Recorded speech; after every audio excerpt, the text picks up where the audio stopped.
Hello viewers, welcome to competitive bytes by Bharat. మీరు ఎప్పటి నుంచో వెయిట్ చేస్తున్న జీడీ కానిస్టేబుల్ నోటిఫికేషన్ అఫీషియల్గా రిలీజ్ అయితే అయిపోయింది స్టూడెంట్స్. ఇక వెయిటింగ్ పీరియడ్ అనేది అయిపోయింది. మీకు భారీ వేకెన్సీస్తో అయితే రావడం జరిగింది. 25,271 పోస్టులతో అఫీషియల్ నోటిఫికేషన్ రిలీజ్ అయ్యింది. సో మనకు వచ్చేసి జస్ట్ 10th పాస్ అయితే సరిపోతుంది. ఈ సంవత్సరం 31 ఆగస్టు 2021 వరకు ఎవరైతే 10th క్లాస్ పాస్ అయ్యి మెమో వాళ్ళ చేతిలో ఉందో వాళ్ళందరూ అప్లై చేసుకోవచ్చు స్టూడెంట్స్. ఇది ఒక మంచి గుడ్ న్యూస్ అందరికీ చెప్పుకోవచ్చు ప్రస్తుతానికైతే. And last date of application వచ్చేసి August 31, 2021 అని అయితే అఫీషియల్ నోటిఫికేషన్లో మెన్షన్ చేయడం జరిగింది. అలాగే ఇందులో ఒక ఇంట్రెస్టింగ్ పాయింట్ అయితే ఉండడం జరిగింది. ఎన్సీసీ సర్టిఫికేట్ ఎవరి దగ్గర అయితే ఉందో వాళ్ళకు జాబ్లో ప్రాధాన్యత ఇచ్చే అవకాశం స్టూడెంట్స్. నార్మల్ స్టూడెంట్స్ కంటే ఎన్సీసీ సర్టిఫికేట్ ఉన్న స్టూడెంట్స్కి జాబ్ వచ్చే అవకాశాలు అయితే ఎక్కువగా ఉంటాయని అఫీషియల్ నోటిఫికేషన్లో పేర్కొన్నారు. సో నేను ఈ వీడియోలో క్లియర్ కట్ డీటెయిల్స్ ఎక్స్ప్లెయిన్ చేస్తాను. Number of positions, category wise ఎలా ఉన్నాయి, అప్లికేషన్ స్టార్ట్ డేట్ ఎప్పుడు, ఎండ్ డేట్ ఎప్పుడు, అసలు నేచర్ ఆఫ్ జాబ్ ఏంటి, ఎగ్జామ్ ఎలా ఉంటుంది, ఫిజికల్ టెస్ట్ ఎలా ఉంటుంది. సో వాటన్నిటి గురించి క్లియర్ కట్ డీటెయిల్స్ అయితే మీకు ఈ వీడియోలో తెలియజేస్తున్నాను. వీడియోని ఎండ్ వరకు చూడడానికి ట్రై చేయండి స్టూడెంట్స్. అలాగే మన ఛానల్ ఫస్ట్ టైం వచ్చి చూస్తుంటే కనుక ఛానల్ని సబ్స్క్రైబ్ చేసుకోండి. అలాగే పక్కనే ఉన్న బెల్ ఐకాన్ ట్యాప్ చేయండి students, so that next time నేను ఏ వీడియోస్ చేసినా మీకు అఫీషియల్ నోటిఫికేషన్ అయితే రావడం జరుగుతుంది. ఇంకొక చిన్న రిక్వెస్ట్ ఏంటంటే స్టూడెంట్స్, ఈ వీడియో కనుక మీకు నచ్చినట్లయితే వీడియోని లైక్ చేయండి. అలాగే వీడియోని షేర్ చేయడానికి ట్రై చేయండి స్టూడెంట్స్. ఎందుకంటే మీ అందరి కోసం ఇంత మంచి ఎఫర్ట్ పెట్టి మంచి వీడియోస్ చేస్తున్నందుకు మీరు చిన్న లైక్ చేసి ఎంకరేజ్ చేస్తే మాకు కూడా చాలా బాగుంటుంది. ఎందుకంటే రాబోయే రోజుల్లో ఇంకా మంచి మంచి వీడియోస్ మీ ముందుకు రావడానికి ట్రై చేస్తాను. Let us get in to the official notification. Students, ఈ నోటిఫికేషన్ అయితే మనకు నిన్న రావడం జరిగింది. సో అప్లికేషన్ స్టార్ట్ డేట్ కనుక చూసుకుంటే మనకు 17th నుంచి స్టార్ట్ అవుతుంది స్టూడెంట్స్. ఈరోజు స్టార్ట్ అయిపోయింది ఆల్రెడీ. అండ్ August 31 వరకు అయితే లాస్ట్ డేట్ ఇవ్వడం జరిగింది. Last date and time first receipt online application వచ్చేసి 31 August అని మెన్షన్ చేయడం జరిగింది. ఫీ వచ్చేసి 2 September వరకు ఉంటుంది. అలాగే last date for generation offline challan వచ్చేసి 4 September అని ఇక్కడ మెన్షన్ చేయడం జరిగింది. సో వీటన్నిటి గురించి ఇప్పుడు చెప్తాను, చూసుకోండి స్టూడెంట్స్. అలాగే మనకు పే స్కేల్ కనుక చూసుకుంటే దీనికి లెవెల్ 3 పే స్కేల్ ఉంటుంది. 21,700 నుంచి 69,100 అయితే పే స్కేల్ ఉండబోతుంది స్టూడెంట్ దీనికి. సో పే స్కేల్ 21,700 నుంచి 69,100 అంటే ఈ గ్రేడ్లో మనకు 69,100 వరకు మ్యాక్సిమం ఉండబోతుంది స్టూడెంట్స్. అలాగే ప్రస్తుతానికి వేకెన్సీస్ కనుక చూసుకుంటే ఎస్సీకి వచ్చేసి బీఎస్ఎఫ్లో 1026 ఉన్నాయి స్టూడెంట్స్, ఎస్టీకి వచ్చేసి 603, అలాగే ఓబీసీకి 1453, ఈడబ్ల్యూఎస్కి 641 అండ్ అన్రిజర్వ్డ్కి 2690. టోటల్ 61413 వేకెన్సీస్ అయితే ఉండడం జరిగింది మేల్కి. అండ్ సిఐఎస్ఎఫ్లో చూసుకుంటే కనుక ఎస్సీకి 113 వేకెన్సీస్, 1133 వేకెన్సీస్, ఎస్టీకి 786, ఓబీసీ 1714, అలాగే ఈడబ్ల్యూఎస్ 760 అండ్ 3217 అన్రిజర్వ్డ్. టోటల్గా 7610 వేకెన్సీస్ అయితే మేల్కి ఉన్నాయి స్టూడెంట్స్ సిఐఎస్ఎఫ్లో. సిఆర్పిఎఫ్లో ఈసారి వేకెన్సీ అయితే ఏమి ఇవ్వలేదు. ఎస్ఎస్బి కనుక చూసుకుంటే 604 వేకెన్సీస్ ఎస్టీ, 314 వేకెన్సీస్ ఎస్టీ, అలాగే OBC 892, 380 EWS 1616 unreserved and total 3806 vacancy అయితే ఉన్నాయి స్టూడెంట్స్. అలాగే ఐటీబీపీ చూసుకుంటే కనుక ఎస్సీకి 177, ఎస్టీకి 131, ఓబీసీకి 250, అలాగే ఈడబ్ల్యూఎస్ 95, అన్రిజర్వ్డ్ 563. టోటల్గా 1216 వేకెన్సీస్ ఉన్నాయి. మనకు ఏఆర్ చూసుకుంటే 391 ఎస్సీ, అలాగే 508 ST and OBC 615, EWS 317, 135 for unreserved vacancies, అలాగే దాంతోపాటు 3185 టోటల్ వేకెన్సీస్ ఉండడం జరిగింది.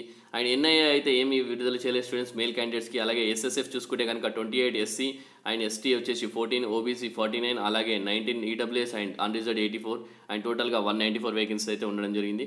ఇందులో మనం చూసుకుంటే కనుక మేల్ క్యాండిడేట్స్కి 22,424 వేకెన్సీస్ అయితే ఓన్లీ మేల్ క్యాండిడేట్స్కి అయితే ఇవ్వడం జరిగింది స్టూడెంట్స్ ఇక్కడ. అలాగే ఇప్పుడు ప్రస్తుతానికి ఫీమేల్ క్యాండిడేట్స్ చూసుకుంటే కనుక బీఎస్ఎఫ్ వచ్చేసి ఎస్సీకి 176, అలాగే ఎస్టీకి 110, ఓబీసీ 255, ఈడబ్ల్యూఎస్ 113, యూఆర్ వచ్చేసి 478. టోటల్ 1132 వేకెన్సీస్ అయితే మనకు ఫీమేల్ క్యాండిడేట్స్కి బీఎస్ఎఫ్లో ఇవ్వడం జరిగింది. సిఐఎస్ఎఫ్ చూసుకుంటే కనుక 128 SC, 86 ST, 193 OBC, EWS 88, 359 unreserved 854 total vacancy అయితే ఇవ్వడం జరిగింది. అలాగే సిఆర్పిఎఫ్ అండ్ ఎస్ఎస్బీలో మాత్రం ఫీమేల్ క్యాండిడేట్స్కి ఏమి ఇవ్వలేదు స్టూడెంట్స్. అలాగే ఐటీబీపీలో చూసుకుంటే కనుక ఎస్సీకి 28, ఎస్టీకి 20, అలాగే దాంతోపాటు 42 ఓబీసీ అండ్ 8 వేకెన్సీస్, ఈడబ్ల్యూఎస్ 117 వచ్చేసి అన్రిజర్వ్డ్. టోటల్ 215 వేకెన్సీ అయితే ఇవ్వడం జరిగింది. అండ్ ఏఆర్లో చూసుకుంటే ఫీమేల్ క్యాండిడేట్స్కి వచ్చేసి 71 వేకెన్సీ ఎస్సీ అండ్ ఎస్టీ వచ్చి 99, అలాగే 115 వచ్చేసి ఓబీసీ, ఈడబ్ల్యూఎస్ 60 వేకెన్సీస్, 255 వచ్చేసి అన్రిజర్వ్డ్. టోటల్గా 600 వేకెన్సీ అయితే ఇవ్వడం జరిగింది. మనం చూసుకుంటే ఎన్ఏలో కూడా మేల్స్కి కూడా ఏమి ఇవ్వలేదు, అలాగే ఫీమేల్స్కి కూడా ఏం వేకెన్సీ ఇవ్వలేదు. ఎస్ఎస్ఎఫ్లో చూసుకుంటే కనుక ఎస్సీకి 7 వేకెన్సీస్, ఎస్టీకి 3 వేకెన్సీస్, ఓబీసీ 11 వేకెన్సీస్, అలాగే ఈడబ్ల్యూఎస్ 4 వేకెన్సీస్, యూఆర్ వచ్చేసి 21 వేకెన్సీస్, టోటల్ 46 వేకెన్సీస్ అయితే ఇవ్వడం జరిగింది ఫీమేల్ క్యాండిడేట్స్కి. అలాగే టోటల్గా చూసుకుంటే కనుక మనకు వచ్చేసి 25,271 వేకెన్సీస్ అయితే ఇవ్వడం జరిగింది స్టూడెంట్స్. ఇక్కడ చూసుకుంటే కనుక మనకు 25,270 వేకెన్సీతో మన ముందుకు రావడం జరిగింది. సో మీ అసలు ఈ మంచి ఆపర్చునిటీ అసలు వదులుకోవచ్చు స్టూడెంట్స్. ఈ వేకెన్సీ వచ్చేవి టెంటేటివ్ స్టూడెంట్స్. ఈ వేకెన్సీస్ వచ్చేసి ప్రస్తుతానికైతే ఇంత ఇవ్వడం జరిగింది. బట్ ఆఫ్టర్ ఎగ్జామ్ అయిపోయాక కొంచెం పెరిగే అవకాశం ఉంటుంది, అలాగే తగ్గే అవకాశం కూడా ఉంటుంది. ఇక్కడ మెయిన్ ఎలిజిబిలిటీ క్రైటీరియా ఏంటంటే క్యాండిడేట్ వచ్చేసి ఇండియన్ సిటిజన్ అయి ఉండాలా. అలాగే ఏజ్ క్రైటీరియా చూసుకుంటే కనుక 18 నుంచి 23 ఇయర్స్ లోపు ఉండాలి students. As on 1 August 2021 candidate should not have been born earlier than 1998 అని ఇక్కడ మెన్షన్ చేయడం జరిగింది. నాట్ లేటర్ దెన్ 1/8/2003 అని కూడా మెన్షన్ చేయడం ఇన్సూరెన్స్. అలాగే ఎస్సీ ఎస్టీకి రిజర్వేషన్ వచ్చేసి రిలాక్సేషన్ 5 years ఉంటుంది, ఓబీసీకి 3 years ఉంటుంది. అలాగే 3 years వచ్చేసి ex service men after deduction of military services. So ఇక్కడ children and dependent victims killed వచ్చేసి 5 years ఉంటుంది. Children and dependent of victims killed in 1984 వచ్చేసి 8 years ఉండడం జరుగుతుంది. Children and dependent victims of killed in 1888 riots or communal riots వచ్చేసి గుజరాత్ వచ్చి 10 years అయితే ఉండడం జరుగుతుంది ఎస్సీ ఎస్టీకి. సో అది స్టూడెంట్స్ మనకు date of birth certificate by the candidate in the online application form and the same recorded matriculation certificate will be accepted by the commission for determine the age అనమాట. మీరు online application ఏం fill up చేస్తారో అది మీ date of birth సర్టిఫికేట్తో match చేసి మెట్రికులేషన్తో match చేసి కన్సిడర్ చేయడం జరుగుతుంది. డేట్ ఆఫ్ బర్త్ అనేది మీది ఎగ్జాక్ట్గా ఎప్పుడు ఉంటుంది ఏంటనేది. సో అలాగే process of certification formal process కూడా ఇక్కడ మెన్షన్ చేయడం జరిగింది. Candidates who wish to be consider against vacancies reserved seek relaxation వచ్చేసి మీరు ఒక సర్టిఫికేట్ అయితే సబ్మిట్ చేయాల్సి ఉంటుంది. వ్యాలిడ్ సర్టిఫికేట్ అప్పుడే వాళ్ళు కన్సిడర్ చేస్తామని క్లియర్గా మెన్షన్ చేయడం జరిగింది. అలాగే మనం చూసుకుంటే కనుక education qualification as on 1 August చూసుకుంటే కనుక క్యాండిడేట్స్ వచ్చేసి మెట్రికులేషన్ 10th class పాస్ అయి ఉండాలి. అలాగే candidates who have not acquired the essential education qualification stipulated will not be eligible to apply అని ఇక్కడ మెన్షన్ చేయడం జరిగింది. అలాగే క్యాండిడేట్స్ ఎవరైతే డాక్యుమెంట్ వెరిఫికేషన్ కోసం పిలుస్తారో వాళ్ళు relevant certificates such as mark sheets, అలాగే provisional certificates, completion of matriculation in original as proof of having acquired the minimum education qualification on or before the cut off date అది submit చేయాల్సి ఉంటుంది students. It is reiterated that the result of requisite education qualification must have been declared by the board students. మీరు declare చేయకుండా submit చేయొద్దు. అసలు మీ board original memo ఇస్తేనే అది చూపిస్తేనే consider చేస్తామని చెప్పడం జరిగింది. ఇక్కడ ఇందాక నేను ఆల్రెడీ వీడియో స్టార్టింగ్లో చెప్పడం జరిగింది ఎన్సీసీ సర్టిఫికేట్ హోల్డర్స్కి వారికి ఇన్సెంటివ్ ఇవ్వడం జరుగుతుందని చెప్పడం జరిగింది. అది వచ్చేసి ఇన్సెంటివ్ అంటే incentive NCC certificate holders will be granted at following scales అనమాట. చూసుకుంటే కనుక కేటగిరీ వచ్చేసి ఎన్సీసీ సి సర్టిఫికేట్కి 5% of the maximum marks of the examination incentive bonus వస్తుంది స్టూడెంట్స్. అలాగే ఎన్సీసీ బి సర్టిఫికేట్కి 3% of the maximum marks of the bonus examination. NCC A కేటగిరీకి వచ్చేసి 2% of the maximum marks of the examination students. దీనివల్ల మీరు normal candidates కంటే మీరు ముందంజలో ఉండే అవకాశం అయితే ఉంది స్టూడెంట్స్. జాబ్ వచ్చే అవకాశం చాలా ఉంటుంది. So benefits of NCC holder certificate only be given on the production of original certificate supporting their claims at the time of document verification. మీరు ఒరిజినల్ సర్టిఫికేట్ అనేది చూపిస్తేనే మీకు అది మీరు కన్సిడర్ చేస్తారని ఇక్కడ క్లియర్గా చెప్పడం జరిగింది స్టూడెంట్స్. ఓకే, బెనిఫిట్ వచ్చేసి ఎక్స్ సర్వీస్ మెన్కి అయితే అవైలబుల్ లేదని ఇక్కడ మెన్షన్ చేయడం జరిగింది స్టూడెంట్స్. అప్లికేషన్ ఎలా అప్లై చేయాలనేది కూడా ఇక్కడ మెన్షన్ చేశారు. ఈ వెబ్సైట్లోకి మీరు వెళ్ళండి http://ssc.nac.in అనే అఫీషియల్ వెబ్సైట్కి వెళ్తే కనుక మీరు అప్లై చేయడానికి క్లియర్గా ఇవ్వడం జరిగింది.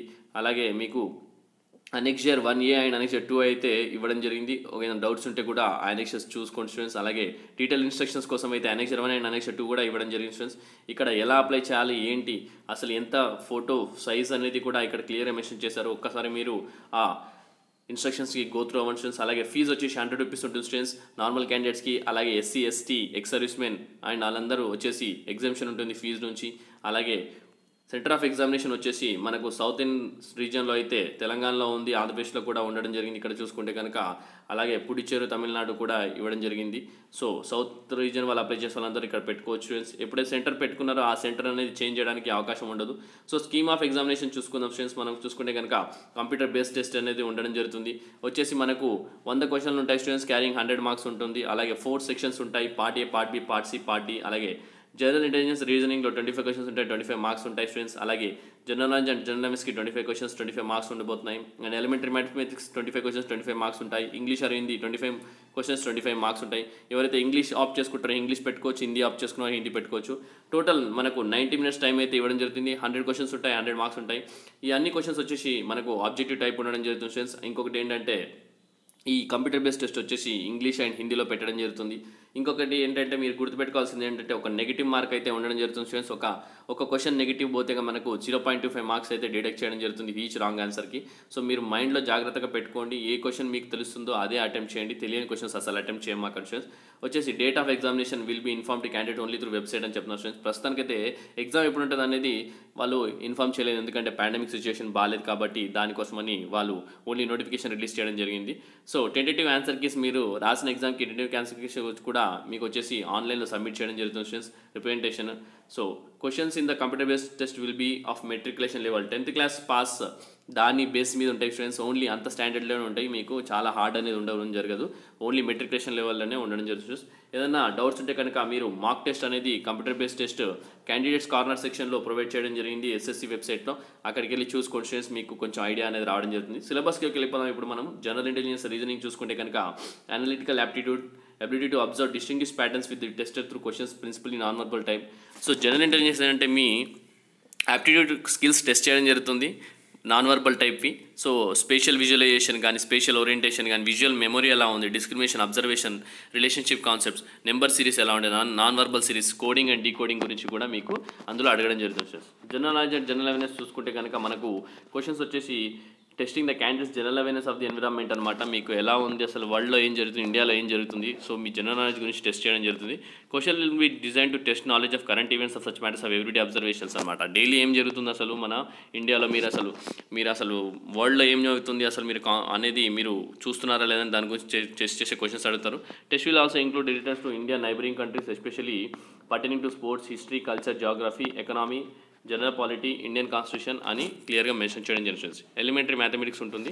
దిస్ పేపర్ విల్ ఇంక్లూడ్ మనకు questions problems relating to number systems, computation of whole numbers, decimals, fractions and relationship between numbers, fundamentals, arithmetical operations, percentage, ratio, proportion, అలాగే యావరేజ్ ఇంట్రెస్ట్ కూడా ఉండడం జరుగుతుంది. ప్రాఫిట్ అండ్ లాస్ ఉంటుంది, time and work ఉంటుంది, అలాగే ratio and time కూడా ఉండడం జరుగుతుంది. ఇంగ్లీష్ వచ్చేసి candidates ability to understand basic English students, చాలా బేసిక్ ఉంటుంది, అసలు మీరు అసలు టెన్షన్ పడాల్సిన అవసరం లేదు స్టూడెంట్స్.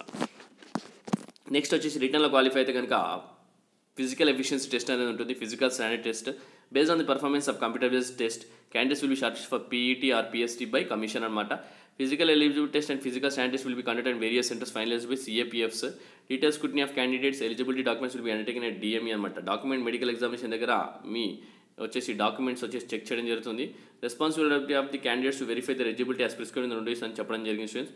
వచ్చేసి during PET or PST candidates who are found eligible on height parameters one undergo PET race followed by biometric technology అని చెప్తున్నారు స్టూడెంట్స్. ఎవరైతే హైట్కి ఎలిజిబుల్ అవుతారో వాళ్ళు వచ్చేసి మీకు పీఈటీ రేస్ అనేది ఉంటుంది, దాని తర్వాత బయోమెట్రిక్ అనేది చేయడం జరుగుతుంది. Scrutiny of eligibility of candidates for any relaxation age, height, chest measurement will carry out after qualifying PET race అనమాట స్టూడెంట్స్. పీఈటీ రేస్ అనేది క్వాలిఫై అయిన తర్వాతనే మిగతాని వాళ్ళు చేయడం జరుగుతుంది. Exercise were shortest in the computer based test will have to appear in PET PSC for recoding measurement of height, chest and weight only అని క్లియర్గా చెప్తున్నారు. PET will not be held for this ex-servicemen candidates, however they will have to qualify the medical examination అని ఇక్కడ mention చేయడం జరిగింది. Physical efficiency test అయితే ex-servicemenకి ఉండదు students. Candidate have to clear the race within the following time. Race కనుక చూసుకుంటే 5 kilometers 24 minutesలో వెళ్ళాలి స్టూడెంట్స్. ఫీమేల్స్ వచ్చేసి 1.6 kilometers in 8.5 minutes వెళ్ళాల్సి ఉంటుంది. అలాగే 1.6 kilometers in వచ్చేసి for the candidates who other than Ladakh region చెప్పండి students, other than those belong to Ladakh అని చెప్పడం జరిగింది. 1.6 kilometers in 6.5 minutes వచ్చేసి మేల్, అలాగే 800 meters in 4 minutes వచ్చేసి for candidates of Ladakh region students. ఇది లడాక్ రీజన్కి. అదర్ దెన్ లడాక్ రీజన్ అంటే మన తెలంగాణ వాళ్ళకు, ఆంధ్రప్రదేశ్ వాళ్ళకి వచ్చేసి 5 kilometers 24 minutes, అలాగే ఫీమేల్కి వచ్చేసి 1.6 kilometers in 8.5 minutes అని చెప్పడం జరుగుతుంది. A woman candidate who has the result of test is found to be pregnant of 12 weeks standing or over shall be declared temporary unfit అనమాట స్టూడెంట్స్. ఎవరైతే 12 weeks ప్రెగ్నెంట్ అని వాళ్ళు confirm చేసుకుంటారో వాళ్ళు unfit అని క్లియర్గా చెప్పడం జరిగింది. And appointment will be held in abeyance until the confinement is over. The vacancy against such a woman candidate was selected will be kept reserved for her అనమాట. ఎవరైతే మీరు ఎగ్జామ్ అప్లై చేశాక సెలెక్ట్ అయ్యాక మీరు 12 weeks ప్రెగ్నెంట్ ఉన్నారో మీకోసం అయితే ఆ వేకెన్సీ అయితే తీసి పెట్టడం జరుగుతుంది స్టూడెంట్స్. అలాగే మీకు ఫిజికల్ ఎఫిషియన్సీ టెస్ట్ వచ్చేసి ఆఫ్టర్ ద కన్ఫైన్మెంట్ అయితే చేయడం జరుగుతుంది స్టూడెంట్స్. ఫిజికల్ స్టాండర్డ్ టెస్ట్ కనుక చూసుకుంటే కనుక మనకు హైట్ వచ్చేసి మేల్ వచ్చేసి 170 centimeters ఉండాలా, ఫీమేల్ 157 centimeters ఉండాలా. ఫీటెక్ categories of candidates are allowed to relaxation in heights mentioned above అని క్లియర్గా చెప్పడం జరిగింది స్టూడెంట్స్. ఆ క్యాండిడేట్స్ వచ్చేసి మనకు ఇక్కడ ఇవ్వడం జరిగింది, ఒకసారి చూసుకోండి స్టూడెంట్స్. ఆ క్యాండిడేట్స్ ఎవరైనది మన తెలంగాణ, ఆంధ్రప్రదేశ్ వాళ్ళు అయితే 6 స్టూడెంట్స్. దాంట్లో చెస్ట్ వచ్చేసి male candidate should have the following standards of chest అనమాట. అన్ఎక్స్పెండెడ్ 80 centimeters, మినిమం ఎక్స్పెన్సివ్ 5 centimeters అని ఉండడం జరిగింది స్టూడెంట్స్. ఓకే, అలాగే షెడ్యూల్ ట్రైబ్స్ వచ్చి 76 ఉండాలా. అలాగే 5 మీటర్స్ వచ్చేసి మినిమం ఎక్స్పెన్షన్ ఉండాలి స్టూడెంట్స్. దాంతోపాటు అలాగే chest for female candidates will not be taken in to account student however it will be asset in the chest is well developed అని క్లియర్గా మెన్షన్ చేయడం స్టూడెంట్స్. వెయిట్ వచ్చేసి proportionate height as per age medical standards ప్రకారం అయితే తీసుకోవడం జరుగుతుంది students. ఇక్కడ mention చేశారు వీళ్ళు. సో మెడికల్ ఎగ్జామినేషన్ వచ్చేసి candidates will be short listed for detailed medical examination for the pool of candidates కు qualify pet and PST. PET and PST ఎవరైతే క్వాలిఫై అవుతారో వాళ్ళందరికీ డీటెయిల్డ్ మెడికల్ ఎగ్జామినేషన్ చేయడం జరుగుతుంది.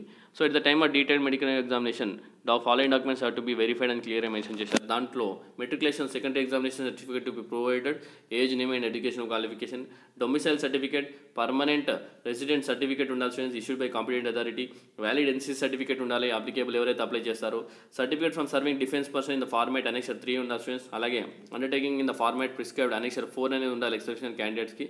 అలాగే క్యాస్ట్ సర్టిఫికేట్ కూడా ఉండాలి యాజ్ పర్ గవర్నమెంట్ గైడ్లైన్స్. అలాగే caste certificate from candidates who wish to avail relaxation in height chest measurement as prescribed వాళ్ళకు. And certificate from district collector distribution in respect of dependent applicants are not victims as mention in category అని చెప్పడం జరుగుతుంది. Nativity identify certificate కూడా ఉంటే సరిపోతుంది. So shortlisted candidates will medical exam by the medical boards అని ఇక్కడ క్లియర్గా mention చేయడం జరిగింది. By CAPFs assess the physical and medical fitness. The medical examination candidates will be conducted in terms of uniform guidelines of the recruitment and students. So ఇలా ఇందులో uniform గైడ్లైన్స్తో ప్రాటైమ్ even medical examination చేయడం జరుగుతుంది. ఒక medical board అనేది appoint చేసి so దాని తర్వాతనే మీకు జాబ్ అనేది ఇవ్వడం జరుగుతుంది. Admission to the medical examination వచ్చేసి all the candidates who register themselves and respond to the advertisement will closing date and applications are provision accepted and found to be in order of the commission వచ్చేసి మీకు వచ్చేసి admit cards అనేది ఇవ్వడం జరుగుతుంది students. So దాని తర్వాత exam ఉండడం జరుగుతుంది. ఈ యొక్క మంచి ఆపర్చునిటీ అసలు మిస్యూజ్ చేసుకోకండి స్టూడెంట్స్. మీరు మిస్యూజ్ చేసుకుంటే మాత్రం మీరు ఇబ్బంది అయితే పడతారు. ఎందుకంటే మళ్ళీ రాదు ఈ మంచి నోటిఫికేషన్. ఇలాంటి నోటిఫికేషన్ అయితే మళ్ళీ రాదు. సో ఈ నోటిఫికేషన్ కోసం అయితే చాలామంది ఎదురు చూస్తూ వచ్చారు. సో ఈ నోటిఫికేషన్ రానే వచ్చింది కాబట్టి మీకు ఇప్పటికీ టైం అసలు వేస్ట్ చేయకుండా ఇమీడియట్గా అప్లై చేసేసి మీరు వెంటనే ప్రిపరేషన్ స్టార్ట్ చేయండి స్టూడెంట్స్. వచ్చేసి సో ఈ వీడియో మీ అందరికి నచ్చిందని అనుకున్న స్టూడెంట్స్, నచ్చితే కనుక వీడియోని లైక్ చేయండి. అలాగే వీడియోని మ్యాక్సిమం మీ ఫ్రెండ్స్కి కానీ కలీగ్స్ కానీ అందరికీ షేర్ చేయడానికి ట్రై చేయండి. ఎందుకంటే ఈ నోటిఫికేషన్ చాలా రోజుల తర్వాత వచ్చింది కాబట్టి మీరు అసలు టైం వేస్ట్ చేయకుండా స్టూడెంట్స్. ఇది స్టూడెంట్స్ ఈరోజు మీ అందరి కోసం కాంపిటేటివ్ బైట్స్ పేపర్లో చిన్న ఎక్స్క్లూసివ్ బైట్. సో ఇంకా ఛానల్ సబ్స్క్రైబ్ చేసుకొని వాళ్ళంటే వెంటనే ఛానల్ సబ్స్క్రైబ్ చేసుకోండి స్టూడెంట్స్. అలాగే పక్కనే ఉన్న బెల్ ఐకాన్ని ట్యాప్ చేయండి. సో దట్ నెక్స్ట్ నేను ఏ వీడియోస్ చేసినా మీకు నోటిఫికేషన్ అనేది రావడం జరుగుతుంది స్టూడెంట్స్. ఇది స్టూడెంట్స్ మీ అందరి కోసం చిన్న exclusive byte in competitive bytes paper. Thank you for watching the video. Have a great day.